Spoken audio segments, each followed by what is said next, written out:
Bonjour à vous, merci de nous suivre. Vous êtes bien sur 2EF TV, la chaîne de votre parcours.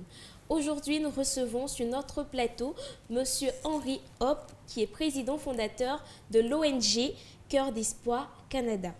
Alors bonjour monsieur. Bonjour. Vous allez bien? Oui, très bien, merci. Merci d'être sur notre plateau. Mais ça me fait plaisir. Merci pour l'invitation.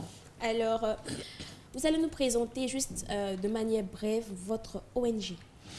Ok, alors présenter de manière brève notre ONG, c'est faire très court une histoire longue, une histoire passionnante. Cœur d'Espoir Canada est né en 2008 suite à, comment on va dire, une désillusion que j'ai eue de mon engagement dans une autre ONG. Donc à partir de ce moment-là, je me suis dit, il faudrait que j'essaie de mettre quelque chose en place qui ressemble beaucoup plus à mes valeurs, à mes convictions. Donc c'est comme ça que j'ai eu l'idée, l'engagement, le désir de mettre en place cet organisme-là, donc Cœur d'Espoir Canada. D'accord. Pourquoi avez-vous choisi ce nom? Pourquoi le nom? Chaque fois qu'on me pose la question, ça me fait vraiment sourire. Quand on regarde donc Cœur d'Espoir et pourquoi S à Espoir, c'est en lien avec mon propre nom. En fait, c'est une idée qui vient de mes enfants à l'époque. S à Espoir, parce que mon nom Hope, qui veut dire l'espoir en anglais, mais étant donné que je porte deux P, donc l'espoir est double. Raison pour laquelle il y a un S à Espoir. Et puis le cœur, parce que j'y crois moins au cœur noble, au cœur pur. Et puis Canada, mais parce que c'est Canada, tout simplement. D'accord. Alors, quels sont vos champs d'intervention? Alors, nous intervenons en éducation. Ce que s'appelle l'éducation, développement durable. Mais pour nous, le concept de durable n'est pas juste un mot. Durable parce que toutes les actions que nous allons mettre en place relèvent d'une réflexion. Et d'abord, il faudrait que je vous signale que nous n'intervenons que quand on nous appelle. Si on ne nous appelle pas, on n'y va pas. Pourquoi? Parce que nous n'avons pas la prétention d'apprendre quoi que ce soit à qui que ce soit. Nous n'avons pas la prétention de régler le problème des gens. Nous n'avons pas la prétention de porter des solutions. Nos solutions ou nos réponses, nous les construisons avec les gens qui nous sollicitent. Et on ne veut rien imposer. Il y a beaucoup de choses qui se font dans le domaine de l'humanitaire contre lesquelles je m'offusque. On aura peut-être l'occasion d'en parler. Alors je me dis, je ne voudrais pas répéter ce qui se fait déjà. Donc, je voudrais faire différemment. Et je revendique la différence de Cœur d'Espoir. Donc, si on ne nous appelle pas, on n'y va pas. On n'intervient pas dans l'urgence, dans les situations de catastrophe, de guerre, etc., etc. On intervient vraiment à long terme. Et suite à une réflexion, donc le durable pour nous, c'est une réflexion qui est portée sur les demandes qui sont faites. Je vous donne un exemple. Si on nous, je sais pas, on nous demande un besoin d'école, par exemple, la question qu'on va poser, c'est cette école, que va-t-elle devenir dans 10, 15 ou 20 ans? D'accord. Sur le long terme à chaque fois. Mais vraiment sur le long terme. Parce qu'on voudrait que les besoins viennent véritablement des populations. Il faudrait que ça soit intrinsèque, endogène. Il faut que ça leur appartienne. Il ne faut pas que ça leur soit plaqué, il ne faut pas que ça leur soit imposé, il ne faudrait pas que ce soit juste une mode. D'accord. Alors, on peut avoir un peu l'impact de vos actions sur la transformation sociétale des localités où vous intervenez? C'est une excellente question.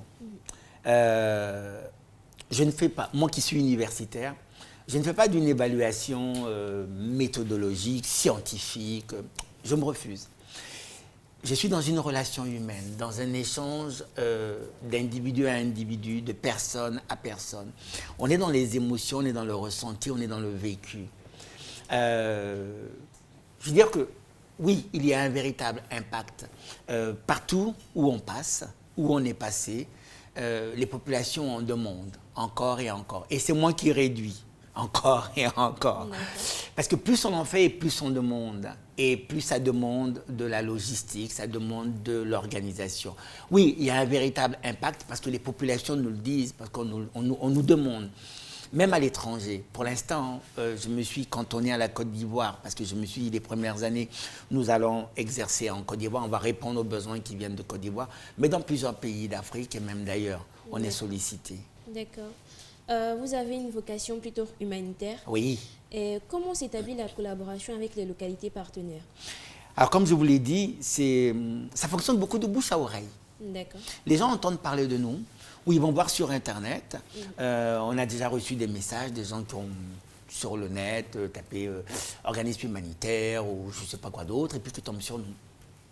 Et puis aussi, vu que j'enseigne à l'université, donc j'ai une certaine audience, donc ça parle. Les étudiants parlent entre eux, et puis donc ça circule, ça voyage. Donc les gens nous contactent très naturellement, par courriel, par téléphone. Ils nous trouvent, comme je dis toujours, quand on nous cherche, on nous trouve, on n'est pas caché. D'accord. Quel est le pôle des populations dans la réussite des objectifs à fixer, pardon? Le poids des populations dans les objectifs fixés. Ben, le poids des populations, ça leur appartient. Vous savez, au départ, les programmes sont élaborés, comme je vous l'ai dit, par rapport aux demandes qui nous sont faites. Et en même temps, les groupes d'apprenants sont limités. Je voudrais les limiter. Mais pour être honnête avec vous, on n'a jamais véritablement pu les limiter. On s'était dit un engagé pour 20 apprenants, mais on a rarement respecté ce quota-là. Donc, c'est déjà monté à 40, 50 ou 60 apprenants. On les accueille dans la mesure où les engagés qui passent ces programmes-là arrivent à s'organiser avec les groupes. Eh bien, je peux vous dire qu'on est tellement bien accueillis qu'on peut difficilement, on n'a jamais refusé d'apprenants, que ce soit des enfants, des femmes, des hommes, on n'a jamais pu refuser. Donc oui, les groupes sont de plus en plus nombreux, comme je vous l'ai dit, et donc ça nous prend de plus en plus de moyens, et donc ça devient beaucoup plus compliqué. Vous avez un budget prédéfini? Ça aussi, c'est une question très intéressante.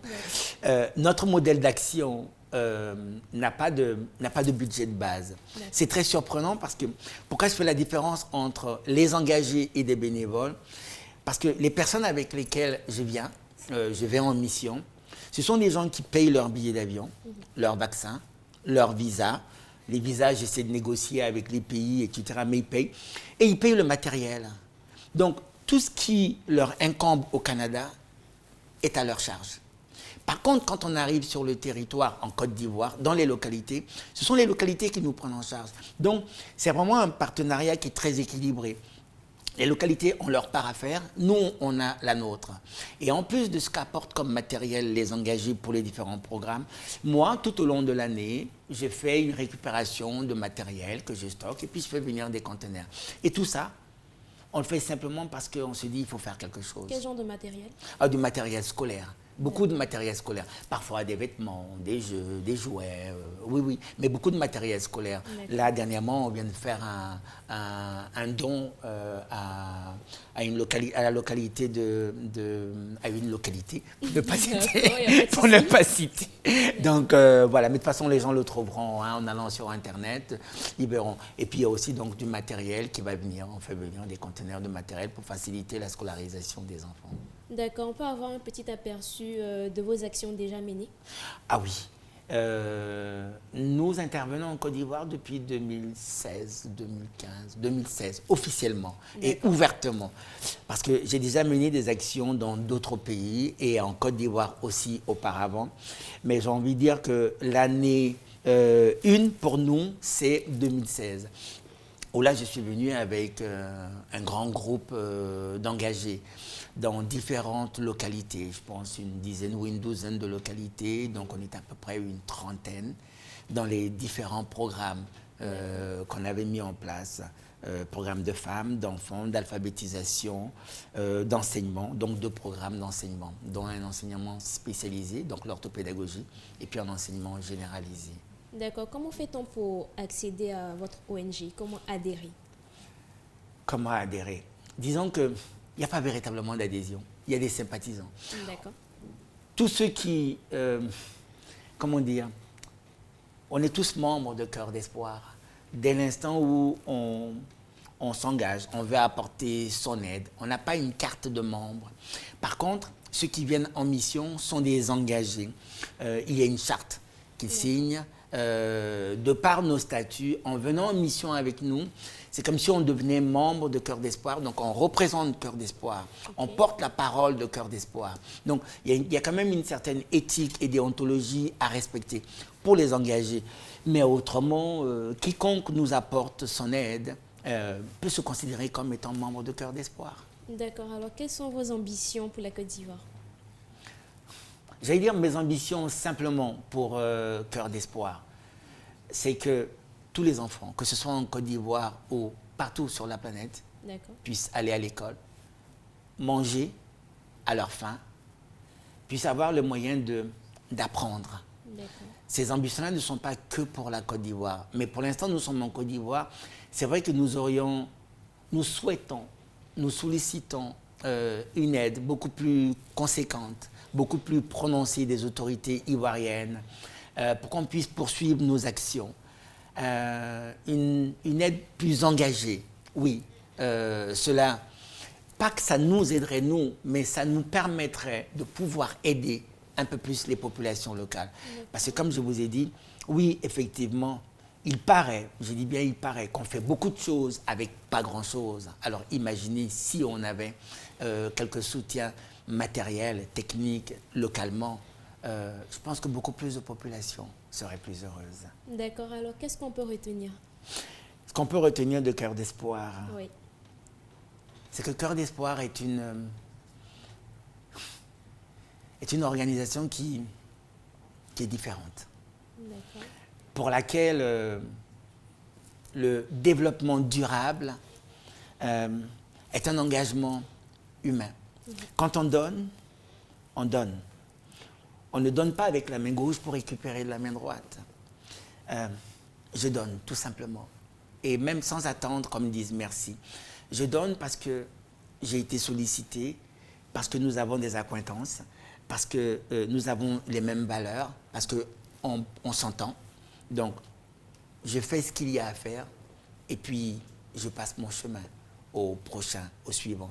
Et ce que je voudrais, c'est que des enfants aillent à l'école, que des enfants apprennent, que des enfants soient éduqués, que les filles ne soient pas mises de côté, que les femmes soient respectées dans leurs droits, que les populations rurales soient reconnues dans tout ce qu'elles ont de potentialité, de force, qu'on puisse les mettre de l'avant, que les populations vulnérables, pour une fois, ne fassent pas l'actualité par rapport à une espèce de misérabilisme, mais qu'on les présente comme des populations qui ont un potentiel et auxquelles il faudrait donner les moyens, même les plus humbles, de pouvoir s'exprimer, tout simplement.